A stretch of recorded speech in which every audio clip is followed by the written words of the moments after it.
नमस्कार श्रोते हो.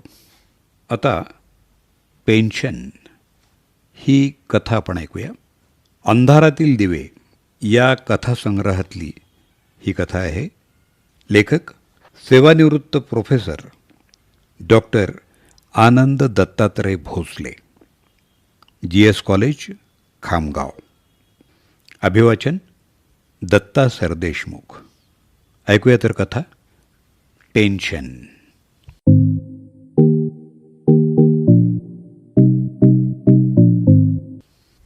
मुंबईच्या श्री छत्रपती शिवाजी महाराज टर्मिनसवर प्रवाशांची धावपळ सुरू होती. मुंबई बाहेर जाणारे प्रवासी लगबगीनं आपापल्या ट्रेनकडे धावत होते. आरक्षित डब्याकडे जाऊन आपल्या आरक्षणाविषयी खात्री करून घेत होते. फेरीवाल्यांचा दंगा सुरू होता. हमाल भिकारी आपापल्या कार्यात मग्न होते.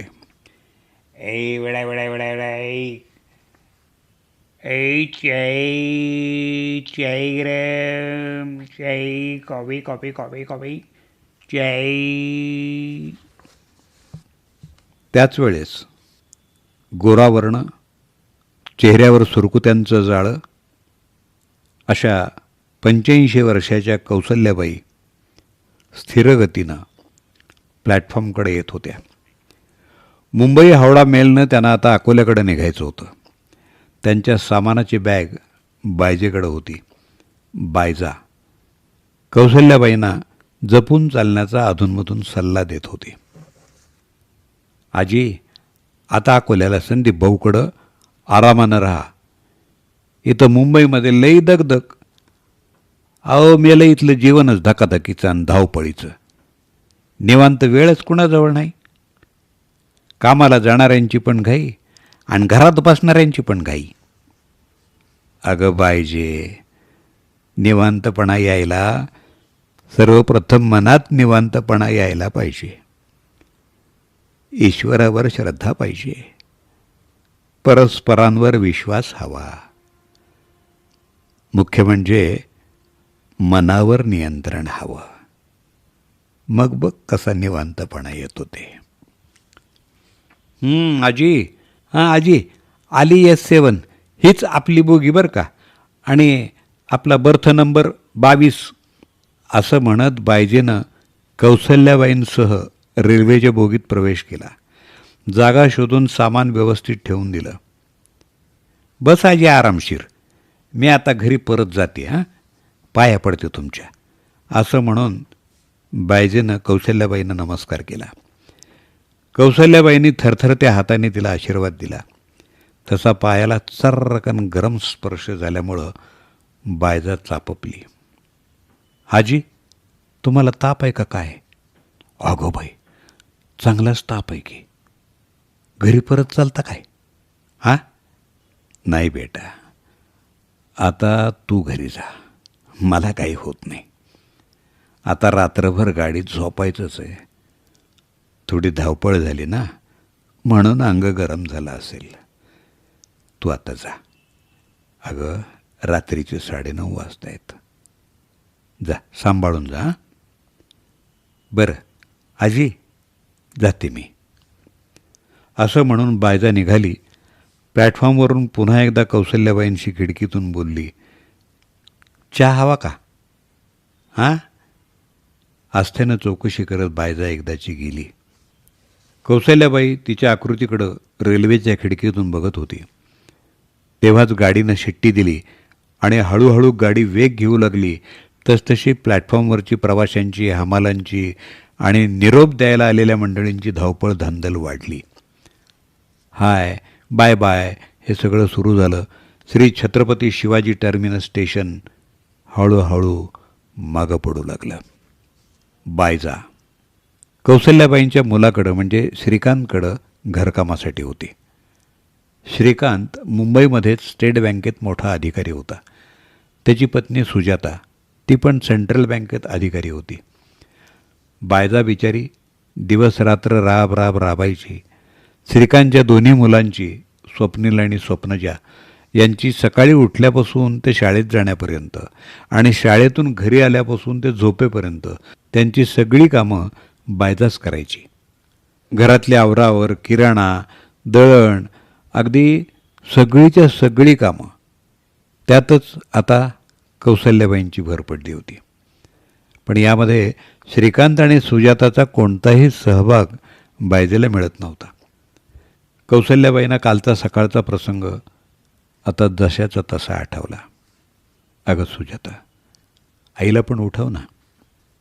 अहो, झोपू द्या म्हाताऱ्या माणसाला. इतक्या सकाळी उठून काय म्हणून त्रास द्यायचा. आगाच तिला दवाखान्यात घेऊन जायचं ना ब्लड शुगर चेक करायला. त्यांची पेन्शन आपल्याकडे मुंबईला ट्रान्स्फर झाली का हो? नाही, अजूनही अकोल्याहून ट्रान्स्फर नाही झाली आईची पेन्शन. आपला संदीप ना खूपच आळशी आहे. संदीप भाऊजी आळशी नाहीत, उलट हुशार आहेत. तुमच्या आईच्या पेन्शनवर त्यांनी डल्ला मारायचा आणि दवाखान्याच्या इलाजासाठी आपण फुकटचा खर्च करायचा. ते आपल्याला परवडण्यासारखं आहे का? अहो, आपल्यालाही स्वप्न येईल, स्वप्नांचं काही भविष्य आहे का नाही? हो सुजाता, तू अगदी बरोबर बोलतेस. आईला आपण उगाच का सांभाळत राहायचं? आणि संदीप आणि राजेंद्र यांनी काय फक्त मजा मारायची? हो, नाहीतर काय. मागं 2-3 वर्ष कौशल्या आई राजेंद्र भाऊजींकडं नाशिकला होत्या. तेव्हा नाही का संदीप भाऊजींनी पेन्शन ट्रान्स्फर केली होती नाशिकला ताबडतोब. तेव्हा जर जमलं, आता का नाही करत ते पेन्शन ट्रान्स्फर मुंबईला? हे बघा, मी काय म्हणते, पेन्शन ट्रान्स्फर झाली तरच आईचा इलाज करायचा, नाहीतर नाही. तेव्हा सुजाताची नजर कौशल्याबाईंकडे गेली आणि आई, तुम्ही एक शब्दही बोलू नका आता तुम्ही सुनबाई. श्रीकांत, माझ्या रेल्वे तिकिटाची कृपा करून सोय लाव अकोल्यासाठी. मी आजच अकोल्याला जाते. माझी पेन्शन तिथंच आहे ना. श्रीकांतकडून कुठल्याही स्पष्टीकरणाची अपेक्षा न करता त्या आत घरात निघून गेल्या होत्या. माझी तिकीट, रेल्वे टी सी कौशल्याबाईंना त्यांच्या तिकिटासाठी विचारत होता आणि कौशल्याबाईंची तंद्री भंग पावली. त्या वर्तमानात आल्या. आपल्या बॅगमधून त्यांनी तिकीट काढलं. टीसीने ते बघून त्यांना परत केलं आणि टीसी निघून गेला. कौशल्याबाईंनी गाडीच्या खिडकीतून बाहेर बघितलं. बाहेर धो-धो पाऊस पडत होता. विजा चमकत होत्या. काळ्या कुट्ट अंधारात वीज चमकल्यावर पहाडाचा तो परिसर, म्हटलं तर निसर्गाचं अलौकिक दृश्य दाखवणारा, म्हटलं तर भयानकता वाढवणारा कौशल्याबाईंना वाटत होता. तेव्हाच कुठलं तरी लहान स्टेशन आलं. गाडी रेल्वे रूळ खडाखडा आवाज करत बदलत होती. गाडी इगतपुरीजवळ आली वाटतं. कौशल्याबाई स्वतःशीच पुटपुटल्या. म्हणजे आता पुढं राजेंद्रचं नाशिक. उपहासानं स्वतःशीच म्हणाल्या. कौशल्याबाईंचं अंग ठणकत होतं. बहुधा ताप वाढला असावा. राजेंद्र हा कौशल्याबाईंचा दुसरा मुलगा. विद्युत महामंडळात इंजिनियर होता. कौशल्याबाईंचे पती अमृतराव यांनी आपल्या पोस्टमास्टरच्या नोकरीतून राजेंद्रला इंजिनियर आणि श्रीकांतला बँक ऑफिसर केलं होतं. पण छोट्या संदीपला स्वतः सेवानिवृत्त झाल्यामुळं कुठेही नोकरीला लावू शकले नव्हते. म्हणून संदीप अकोल्यातल्या एका मोठ्या किराणा दुकानात सेल्समन म्हणून काम करत होता. त्याला मिळणारा पगार कमी असल्यामुळं कौशल्याबाईंच्या पेन्शनचा त्याला फार मोठा आधार होता.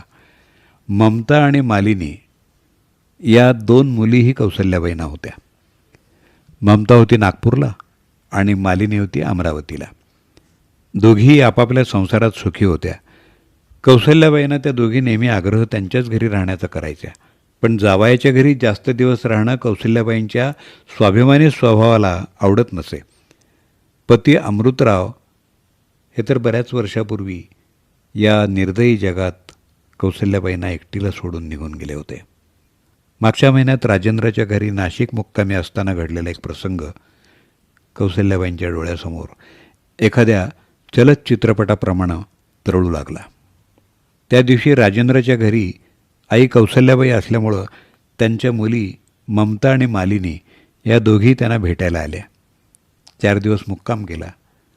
मुलींना काही साडीचोळी घ्यावी असा विचार कौशल्याबाईंच्या मनात आला. त्या राजेंद्रकडे त्या संदर्भात बोलण्यासाठी आल्या. तेव्हा राजेंद्र आरशामध्ये बघून दाढी करत होता. बाजूला त्याची पत्नी मालती भाजी निवडत होती.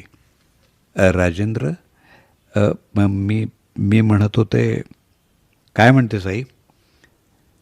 अरे, ममता आणि मालिनी आहेत, तर मग मी काय करू? अरे, बऱ्याच वर्षाने उन्हाळ्यात आले आहेत ते आपल्या माहेरी. मग मला वाटतं त्यांच्यासाठी 2 साड्या बाजारातून आणल्या तर. अहो सासूबाई, तुम्हाला वाटायला काय आहे?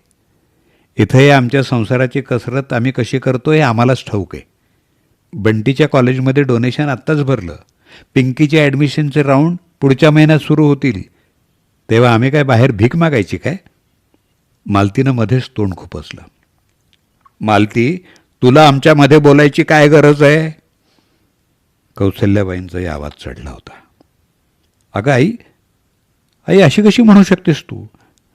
अगं मालती माझी अर्धांगिनी आहे. तिला बोलण्याचा अधिकार आहे आणि बरोबर बोलली आहे ती. नाहीतर तुम्ही इकडं नाशिकला आणि तुमची पेन्शन आहे तिकडे अकोल्याला संदीप भाऊजींकडं. त्यांनाच सांगा ना साड्या घ्यायला. मालती बोलली. हो आई, तू ममताताई आणि मालिनीताईला अकोल्यालाच जा म्हणावं. संदीप घेईल त्यांना साड्या. तुझी चांगली पेन्शन जमा आहे त्याच्याकडं, राजेंद्र बोलला. आणि कौसल्याबाईंची वाचच बंद झाली. संतापानं सगळं अंग थरथरत होतं त्यांचं. त्याच क्षणी त्यांनी मुंबईला श्रीकांतकडे जायचा निर्णय घेतला. आजी, थोडे पाय बाजूला घेता का? मला जरा खाली सामान ठेवायचं आहे. आवाजानं कौसल्याबाईंची तंद्री भंग पावली. एक 18-20 वर्षे वयोगटातला तरुण त्यांच्याशी बोलत होता. हो हो, कुठलं स्टेशन आहे बेटा? आजी, हे भुसावळ स्टेशन आहे. माझं बर्थ मधलं आहे, ते मी टाकून घेतो. म्हणजे मग तुम्हालाही आणि मलाही चांगलं झोपता येईल. हो, उठते मी बेटा. पण मला मात्र एक चिठ्ठी लिहायची आहे. एक कागद आणि पेन देतोस? हो आजी. हे घ्या. पण इतक्या रात्री काय लिहित आहे? उद्या सकाळी लिहा ना. बेटा, आता सकाळच झाली आहे. पहाटेचे 3 वाजले आहेत. माणसाच्या जीवनात बऱ्याच गोष्टीबद्दल तो नेहमी अंधारातच राहतो. पण त्याच्या आयुष्यात अशी पहाट त्याच्या आयुष्याच्या संध्याकाळीच येते. आणि तेव्हा त्याला सगळं कसं स्पष्ट स्पष्ट दिसायला लागतं. आपण हे काय बोलताय आजी? तुला हे कळायला बराच अवकाश आहे. मला माझ्या 82व्या वर्षी कळलं. आता जरा शांत बैस ना बेटा. तो तरुण सहप्रवासी उत्सुकतेनं कौसल्याबाईंकडे बघत बर्थवर झोपण्यासाठी जाऊन बसला. कौसल्याबाई कसली तरी चिठ्ठी लिहू लागल्या. तो तरुण गाडीच्या खिडकीतून पलीकडच्या प्लॅटफॉर्मकडे बघत होता. तिथे एक कुत्री आपल्या 3 पिलांना दूध पाजत होती. आईच्या वात्सल्याचं ते दृश्य बघून तरुण सहप्रवासी अचंबित झाला. कौसल्याबाईंचं लिहिण्याचं काम थांबलं आणि त्यांनी पेन त्या तरुण प्रवाशाला परत करून म्हटलं, नाव काय बेटा तुझं? अमोल. पेन परत घेताना अमोलला कौसल्याबाईंच्या हाताचा हलकासा स्पर्श झाला. चटका बसावा तसं त्यानं हात मागं घेतला. आजी, तुम्हाला तर खूप ताप आहे, तरी पण तुम्ही प्रवास करत आहात? एकटे आहात? तुमच्याबरोबर कोणीच कसं नाही? अरे बेटा, माणूस आयुष्यात नेहमी एकटाच असतो. एकटाच येतो आणि एकटाच जातो. मुंबईला गाडीत चढल्यापासूनच थोडा ताप होता मला. आता तो थोडा जास्त वाढलाय असं वाटतं. तुझा बर्थ टाकून घे. तू झोप बेटा आता. नाही, मी गाडीमध्ये कोणी डॉक्टर आहे का ते बघतो. अरे काही होत नाही मला, कारण आता जगणं आणि मरणं सारखंच आहे. अकोला आता इथून जवळच आहे. पहाटे 6 वाजता मी अकोल्याला पोचतेच आणि गेले गेले डॉक्टरकडे जाते. ठीक आहे अमोलनं म्हटलं आणि तो त्याचा मधला बर्थ काढू लागला. अमोलला जेव्हा जाग आली तेव्हा पहाटेचे 5:30 वाजले होते. गजानन महाराज की जय. जय गजानन श्री गजानन. जय गजानन श्री गजानन. असा जयघोष सुरू होता. बहुधा शेगाव रेल्वे स्टेशन होतं. अमोलनं खाली डोकावून बघितलं आणि कौसल्याबाईंचे डोळे सताड उघडे बघून तो हादरलाच. खाली उडी घेत, आजी, अहो आजी, काय झालं? आजी उठा ना, आजी. आता थोड्या वेळापूर्वी लिहिलेली चिठ्ठी हातातच ठेवून कौसल्याबाईंनी या निर्दयी जगाचा निरोप घेतला होता. अमोलच्या आरडाओरडीनं अनेक सहप्रवासी तिथं जमा झाले. अरे राम, म्हातारी गेली वाटतं. कुणी नाही वाटतं सोबत प्रवासात. हां, काय मेला जमाना आला आहे. शेगाव स्टेशनलाच मरण आलं म्हातारीला. पुण्यवान आहे बाबा. रात्री कधी गेली ते त्या बिचारीलाच ठाऊक. तोपर्यंत अमोलनं कौशल्याबाईंच्या हातातली चिठ्ठी पूर्ण वाचली होती. चिठ्ठीत मजकुराबरोबरच अकोल्यातल्या संदीपचा पत्ता आणि फोन नंबर नमूद करण्यात आला होता. अमोलनं ताबडतोब त्याच्या मोबाईलवरून अकोल्याला संदीपला फोन लावला आणि घडलेल्या घटनेचं वृत्त संदीपला कळवलं आणि अमोल निश्चिंत झाला. आणि कौसल्याबाई मानवी जीवनाविषयी या अगोदर काय बोलल्या याचाही त्याला उलगडा झाला होता. संदीपचे डोळे रडून रडून लाल झालेले होते. घर माणसांनी भरून गेलं होतं. कौसल्याबाईंचं पार्थिव समोरच्या हॉलमध्ये ठेवलं होतं. ममता आणि मालिनी आल्या होत्या, पण अजूनही राजेंद्र आणि त्याचं कुटुंब तसंच श्रीकांत आणि त्याचं कुटुंब नाशिक आणि मुंबईहून आलेलं नव्हतं.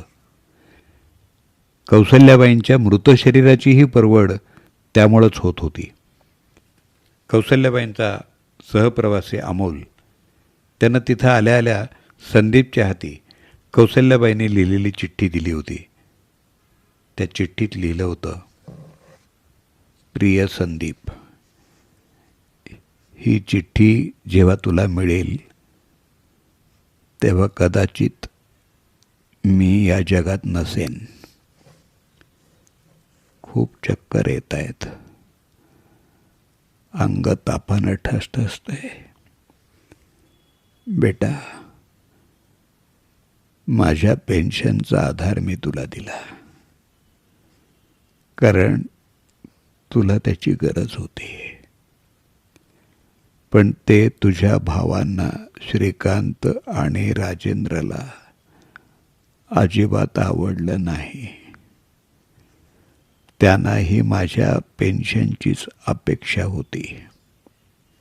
तुला शेवटची विनंती आहे, माझ्या पेन्शनच्या पैशातून माझा अंतिम संस्कार कर आणि बाकीचे धार्मिक कार्यक्रमही कर. राजेंद्र आणि श्रीकांत यांना एकही पैसा मागू नको, नाहीतर माझ्या आत्म्याला शांती मिळणार नाही. तुला अनेक शुभाशीर्वाद. तुझी आई कौसल्याबाई. संदीपला शेवटचे अक्षर दिसेनात, कारण त्याचे डोळे आता अश्रूंनी डबडबले होते. आजपासून तो आईच्या ममतेपासून पोरका झाला होता आणि तिच्या मिळणाऱ्या पेन्शनपासूनही वंचित झाला होता. मग येणारे अश्रू कशासाठी होते? आईवरच्या प्रेमापोटी, का आईची पेन्शन आता आपल्याला मिळणार नाही या भावनेमुळं? या प्रश्नाचं उत्तर बहुधा संदीपला स्वतःलाच देता येत नव्हतं.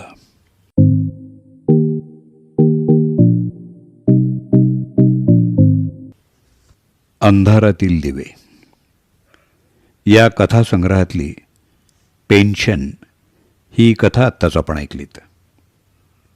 लेखक सेवानिवृत्त प्रोफेसर डॉक्टर आनंद दत्तात्रय भोसले, GS कॉलेज, खामगाव.